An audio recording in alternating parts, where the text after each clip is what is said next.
एक जैसे कि हमने पिछली क्लास में पढ़ा था कि final goods and intermediate goods कौन से होते हैं। अब वैसे ही फाइनल गुड्स में भी दो कैटेगरी के गुड्स आते हैं, एक होते हैं कंजम्पशन गुड्स, दूसरे होते हैं कैपिटल गुड्स। जैसे कि मैंने आपको समझाया था कि जो फाइनल गुड्स होते हैं उनके यूज के ऊपर पता लगता है हमें कि वो फाइनल कंजम्पशन के लिए है या फिर फर्दर प्रोडक्शन के लिए है। वैसे ही इसी उन्हीं यूज के बेसिस पे फाइनल गुड्स को दो पार्ट्स में डिवाइड किया गया है, एक है कंजम्पशन गुड्स एंड दूसरा है कैपिटल गुड्स। ठीक है, अब हम सबसे पहले पढ़ते हैं कंजम्पशन गुड्स के बारे में।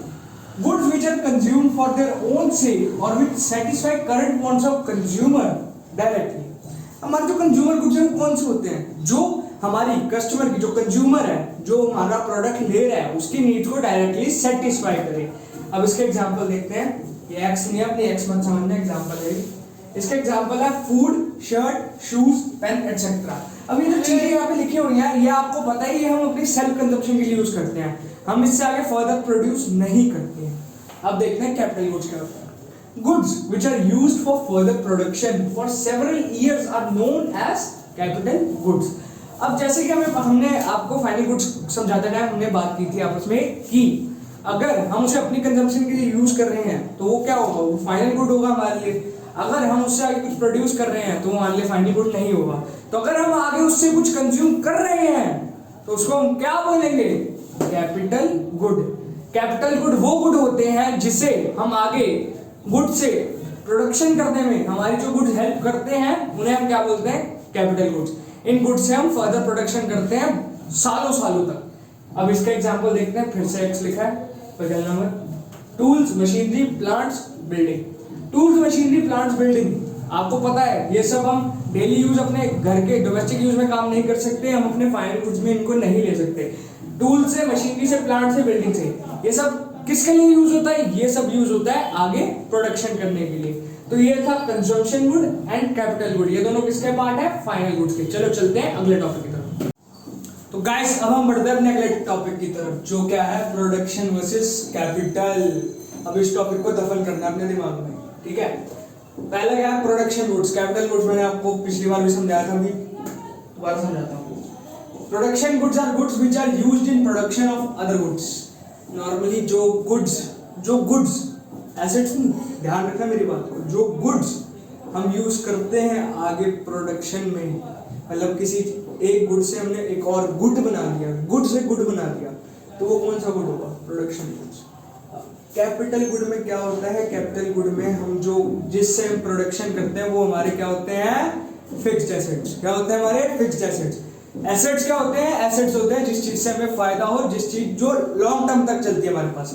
एसेट्स बड़ी चीज होती है, गुड्स छोटी चीज होती है। प्रोडक्शन गुड्स में कौन से गुड्स आते हैं, जिस गुड से हम गुड बनाए। इसका एग्जांपल क्या है, रॉ मटेरियल। रॉ मटेरियल क्या होते हैं, गुड्स ही होते हैं, कॉटन, शुगर केन वगैरह। इससे हम आगे फाइनल गुड बनाते हैं अपना, जो कंज्यूमर कंज्यूम करते हैं। लेकिन कैपिटल गुड्स में क्या आता है, टूल्स, मशीनरी, प्लांट्स, बिल्डिंग। ये तो हम बार बार यूज कर सकते हैं, रॉ मटेरियल हुआ के दोबारा यूज कर सकते हैं। क्या आप मशीनरी को जल्दी से रिप्लेस कर सकते हो? एक बार आपने लाखों रुपए एक मशीनरी पे खर्च दिया, आप उसके बाद उसको दोबारा अगले महीने नहीं ले लोगे, नहीं ना। तो वैसे ही क्या होता है कैपिटल गुड्स में, कैपिटल गुड्स में आता है फिक्स्ड एसेट्स। प्रोडक्शन गुड्स में आते हैं नॉर्मल गुड्स, रॉ मटेरियल, जिससे हम आगे प्रोड्यूस कर सके। कैपिटल गुड्स में क्या आते हैं, फिक्स्ड एसेट्स। प्रोडक्शन गुड्स में क्या आता है, रॉ मटेरियल। ठीक है जी, ये टॉपिक खत्म हो गया, दफना लिया हमने। अब आती है डोमेस्टिक टेरिटरी। डोमेस्टिक टेरिटरी क्या है भैया, डोमेस्टिक टेरिटरी है हमारा घर। सिंपल भाषा में डोमेस्टिक टेरिटरी है हमारा घर, ठीक है। हम जहाँ रहते हैं, जहाँ खाते हैं, जहाँ पीते हैं, जहाँ धोते हैं, वो हमारा घर। डोमेस्टिक टेरिटरी हमारा घर, ये पॉइंट है, याद रखने ना। Domestic or economic territory is the geographical territory administered by a government within which persons, goods and capital circulate freely। अब domestic territory हमारी वो जगह है जो हमारे जो कंट्री है उसकी geographical boundaries है, जो geographical boundaries, जैसे हमारे जो borders हैं, इंडिया की जितनी भी बाउंड्री है पूरी, उसके अंदर है जो जगह टेरिटरी। कोई भी जगह जो हमारी इंडिया की geographical बाउंड्री के अंदर है और जहां पे लोग कमा रहे हैं, तो उस जो कमाई कर रहे हैं वो यहीं पे उसी जगह पे खर्च कर रहे हैं, तो उसको क्या बोलेंगे, डोमेस्टिक टेरिटरी। एग्जांपल अपना ले लेते हैं, एग्जांपल हम अपना लेते हैं। हम कहाँ रहते हैं? इंडिया में। इंडिया की बाउंड्री के अंदर रहते हैं हम, ठीक है। हम कमाते कहाँ हैं? यहीं पे। और हम खर्चते कहाँ हैं? यहीं पे। अगर आपके पापा यहाँ पे कमाते हैं अपनी सैलरी, उसमें से आप 10 रुपए के मोमोज कहाँ खाते हो? यहीं पे। तो हमने कमाया कहाँ? इंडिया में। खर्चा कहाँ? इंडिया में। तो हमारा सारा काम कहाँ हो रहा है? इंडिया में। तो हमारी डोमेस्टिक टेरिटरी क्या हुई? इंडिया। ऐसी जोन सी कंट्री की ज्योग्राफिकल बाउंड्रीज में जो जगह है और वहां पे उसी कंट्री की करेंसी, गुड्स और कैपिटल वगैरह जो सर्कुलर हो रही है फ्रीली बिना किसी रुकावट के, तो उसको हम क्या बोलेंगे? Domestic territory. चलो बढ़ते हैं अगले टॉपिक पर। गाइस अब हम देखते हैं हमारी जो डोमेस्टिक टेरिटरी में है उसमें हम क्या क्या इंक्लूड होता है और क्या क्या इंक्लूड नहीं होता है। सबसे पहले हम बात करते हैं इंक्लूड क्या क्या होता है। Territory lying with in the political frontiers of a country.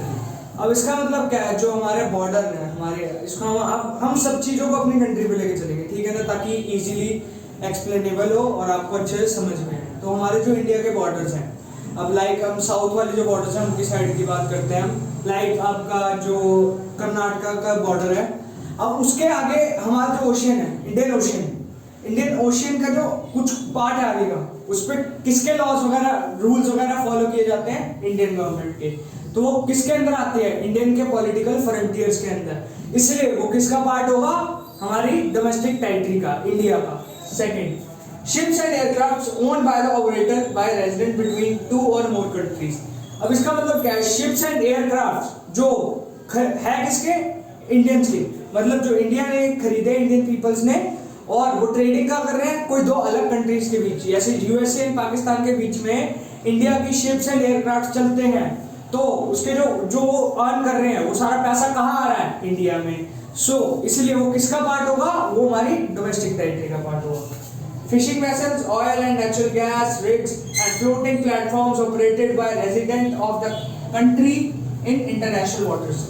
अब जैसे कि हमें पता है इंटरनेशनल वाटर्स में हमारे जो लोग बोट्स लेके फिशिंग वगैरह करते हैं, जो बड़े बड़े बिजनेसमैन हैं जिनकी वहाँ पे शिप्स जाती हैं फिशिंग के लिए, ऑयल वेसल्स के लिए, इन सब के लिए, तो उनका जो पैसा कमाते हैं वो कहाँ पे यूज होता है? वो उनका जो इकोनॉमिक इंटरेस्ट है वो कहाँ का है? इंडिया का।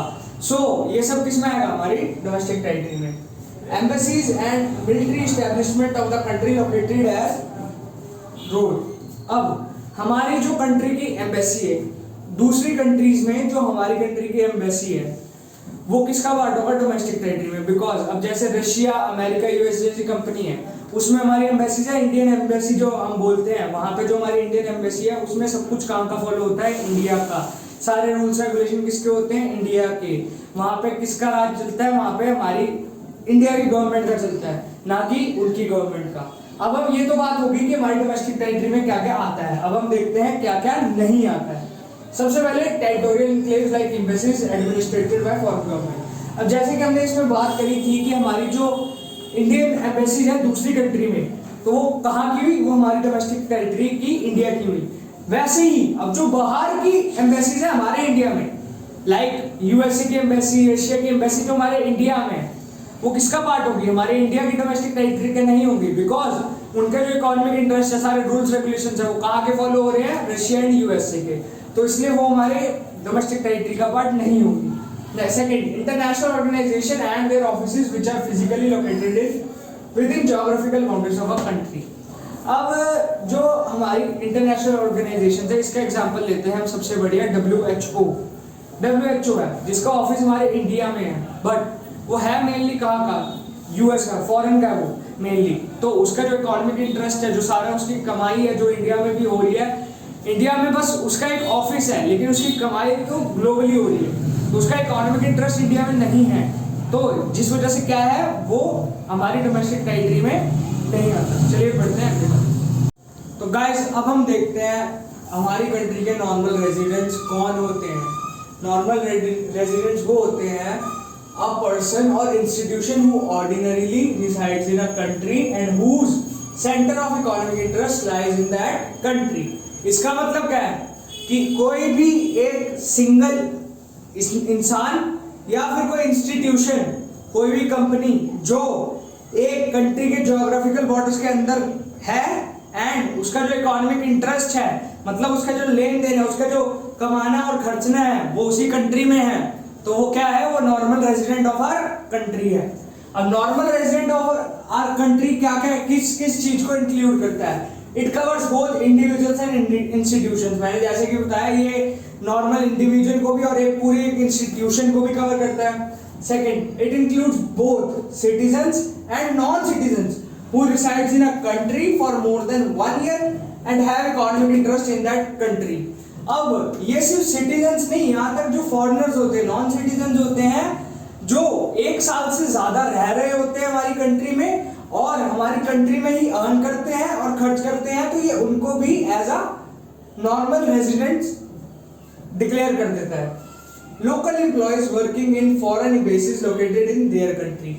अब जो दूसरी हमने अभी पिछले में पढ़ा था कि यहाँ पे डोमेस्टिक टेरिटरी में कौन से इंक्लूड होते हैं कौन से नहीं।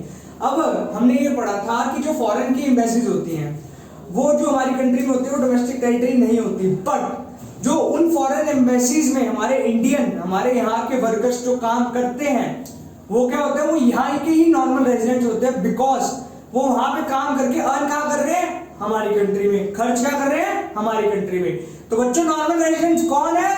जो कमाएगा कहाँ, यहीं पे, खाएगा कहाँ, यहीं पे, धोएगा कहाँ, यहीं पे। ठीक है, अब देखते हैं next. Workers from across the border in the morning to work in the country and return in the evening. तो गाइस ये जो पॉइंट है ना ये बहुत इंटरेस्टिंग है। अब इसमें क्या बोला गया है कि जो लोग सुबह किसी और कंट्री में काम करने जाते हैं बट जैसे उनका काम होता है वो शाम को वापस आते हैं, वो भी हमारी कंट्री के नॉर्मल रेजिडेंट्स होते हैं। अब आप सोच रहे होंगे कैसे पॉसिबल? ये पॉसिबल है। फॉर एग्जाम्पल मैं आपको बताता हूँ क्या होता है। नेपाल सुना है आपने? अब हमारे जो इंडियंस हैं वो सुबह मॉर्निंग में उठ के बॉर्डर क्रॉस करके, जो बिल्कुल नेपाल के साथ ही रहते हैं, साथ वाले स्टेट्स में रहते हैं, वो क्या करते हैं, जिनका काम वहां पे है वो सुबह उठते हैं, काम करने जाते हैं नेपाल, एंड शाम को जब उनका काम हो जाता है वो नेपाल से वापस आते हैं इंडिया।